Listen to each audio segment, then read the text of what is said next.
with the struggles for democracy and struggles to undo the conditions that inhibit democratic transformation.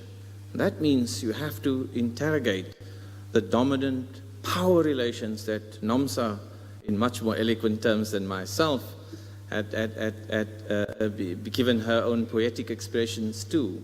Structures in the economy, structures, in our civilian life that are powerfully conditioning and reproducing the fault lines of race in a way that is almost automatic. And of course, cutting across that class, gender, patriarchy, and other types of social divisions of labor continuously, obviously, create a much more fluid, but nonetheless still fundamentally unaltered social and economic structure.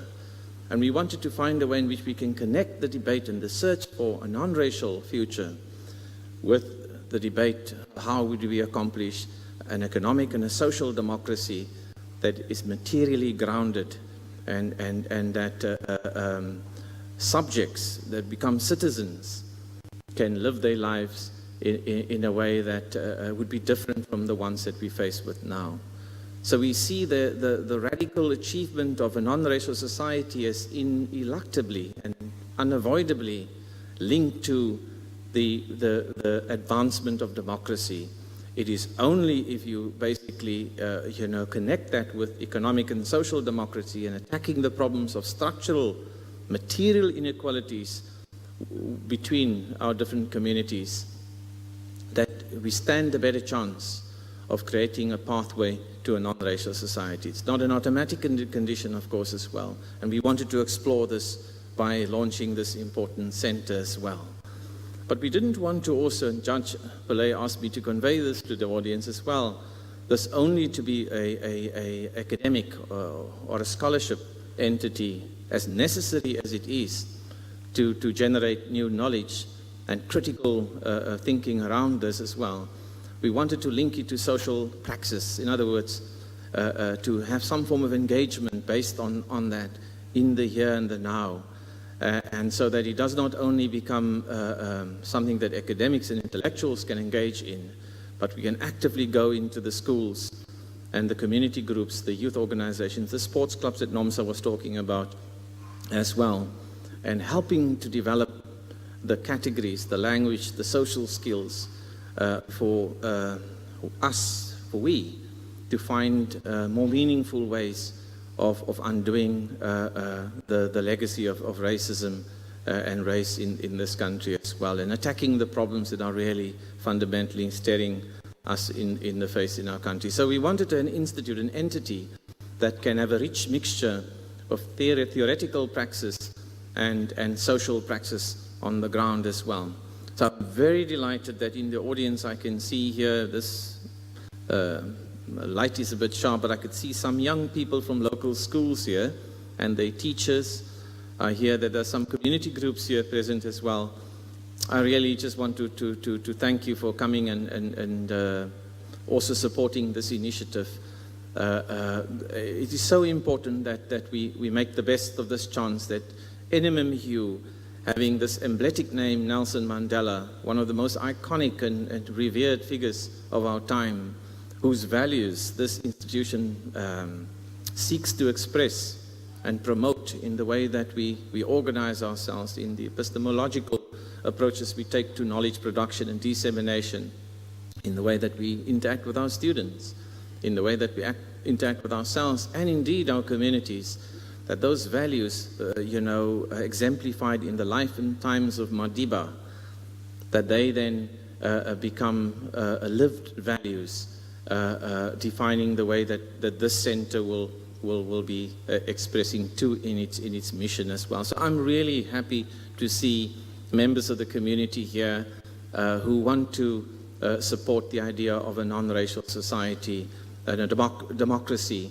in South Africa, where this myth about this essentialist myth about race as some sort of a primordial, intransient notion that is static over time and into which we can reduce all sorts of fixed ideas about ourselves can be banished forever, and that the human race, the only race on this planet, can then be recognized as a basis for social and political and economic organization. That we can differ culturally and politically in terms of economic philosophy, and those are great differences to have in any society. But the idea of a social or a political or economic division according to racial groups is something that is untenable. It is unacceptable for a way to constitute a future South Africa as well. So this is really the broad context and the background to the launch of the centre. And of course, the idea of non-racialism as an ideological and political construct is something that dates back from the 1940s as well. But ironically, as I said, in spite of the fact that we were faced with this, the prisoner of apartheid that held us in check, we ironically never really seriously, treated scholarship on race and its alternatives as an intellectual endeavor in our country as well. And hopefully NMMU today can make a difference in that regard. We have appointed a new director, Alan Zinn. He's probably not a stranger to many of you. I know Alan also for more than, I think it's almost 3 decades now, Alan, eh? My word, we were teachers together, and we were marching together, striking separately. I think that was Alan's phrase at the time as well. We were healthy political collaborators to change this country as well. So I have a great deal of admiration and the respect. And you will see he's firing on all cylinders. Once he gets going, little brief, maximum imagination. So I'm really proud of the appointment of Alan and his team to head the centre. I am convinced that you are going to make an enormous difference. And the institution will throw its weight behind you fully to make sure that we can build this in really a source of pride, not only for the university, of course, but for our province and our country as well, and networking with other anti-racist and non-racial experiments happening at Wits University, UWC, a number of other entities in civil society as well. I really think we should be much more than the sum of our parts, and connecting also the global network as well. So Alan, congratulations on your appointment on behalf of the university and our Chair of Council. And I'm also delighted that my old friend, Professor Catherine Odoro-Hoppers, is here today. You won't believe me how difficult it was to get hold of her, She was due to be in Ireland, in Dublin, and on a conference that I'm sure, or an activity for which she was booked many months ago. And then, dear oh dear, Alan and I set ourselves the task to persuade her to come, and it took a monumental effort and much heroics on his part to persuade and to pressure Prof. Odoro-Hoppers to fly in from Dublin. And I heard from her now earlier on that she decided to cancel Ireland in favor of doing this. And I really have to say thank you very much, Prof, for that. I won't say much about Catherine except to say she is dynamite. Trust me, you're going to have to fasten your seatbelts once she starts getting going as well. I worked with her and a number of other colleagues. Many years we worked together in several capacities as well. And it's a pure delight to have you here as well. All our deans that are present here, members of the university staff, of council, our academics, our students, really blessed to have you all here. And I hope you're going to enjoy the journey that we're going to be traveling with this new institute. And of course, my beautiful choir as well. I see they're going to stomp again here tonight as well. Everyone is welcome, and I hope you enjoy the evening. Thank you.